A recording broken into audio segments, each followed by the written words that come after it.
Hello, my name's Denry, and I'm going to do an unboxing video of my Waylens Secure360 4G. I just received this box yesterday, and I've been waiting a couple months for this as the project kept getting delayed. But now they are starting to send out their 4G versions to their backers. Okay, so we got a packing slip, we got the camera, and some deflated airbags. I'm gonna just put this down here, and now on to the good stuff. We have the box, and over here it looks like a little bit different from what I've seen of the Wi-Fi models. This one's a white box, whereas the Wi-Fi ones are a gray style. It had a little window in the front to see the camera. Over here in the back, we have a little bit of a diagram here showing the features that are available in the Wi-Fi and the 4G version. Let's get down to opening it. Got to remove this little plastic stuff.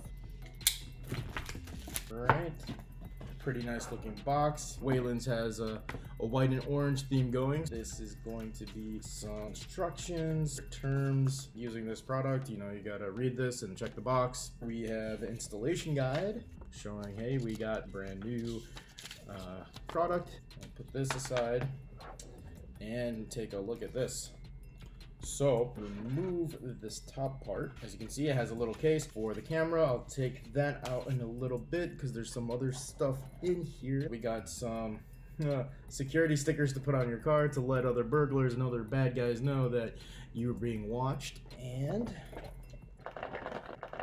okay, so this is the mounting plate that goes on your windshield, so like a little guide so that you could line it up on your windshield before you install it in your car and pull off the adhesive and stick it on there. So that's cool. That seems to be really nice to have. Another piece of documentation in here. Oh, no, that's the pull tab for the cardboard that's revealing the power source direct wire connection for the camera. It does use a USB Type-C connector. This thing looks pretty slick. It's gray, has a single sensor on top, some sort of gloss black. I do believe this is for the radar, and we got a lock adjustment type hardware here in gold. It looks kind of fancy. For here you can see this is where you match the mounting plate to the camera. Imagine this is the front of the car with the windshield. You stick this here however you want to have it adjusted, and now you got a 360. There's a spot for an SD card. There's the spot for the SD card. Looks like this thing might be lighting up only because it looks very transparent and there might be something behind it.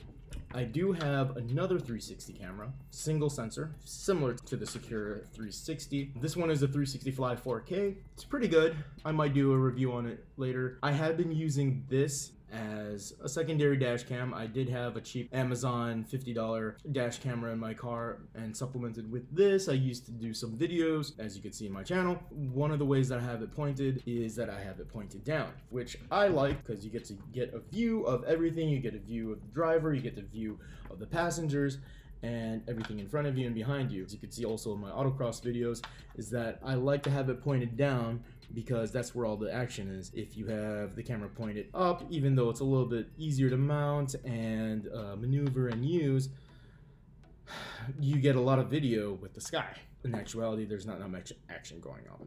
When Waylens introduced this camera available on their Kickstarter campaign, I immediately jumped on it. Having a lot of experience with this, I thought it'd be really cool to have video data available of what's going on in the car at all times. Once I get this installed, run a few tests, get some video in there, I'll do a review and some feedback. Some other things I noticed that you can see over here is the USB-C port, and then right next to it is where you put the SIM card for the 4G connection, as opposed to the earlier model, the Wi-Fi. That one connects to your phone, allows you to upload and download video from this camera to your phone. The 4G version, this one uploads to the cloud. Be really nice to have as a security feature from being away from the car. I do park in the street. It's nice to know that, hey, somebody hit my car, or I get alerted that someone's trying to break in, or whatever happened on the streets. You never know. This will add some layer of either protection or even some documentation of, hey, what's going on. Also, that this video would be really cool is that they have a split screen front half and back half of the camera, and they streaming at the same time, which I think would be really cool for the autocross videos that I'll be making in the next couple weeks. You can see my steering inputs, you can see where my eyes are looking, and also how they correspond with how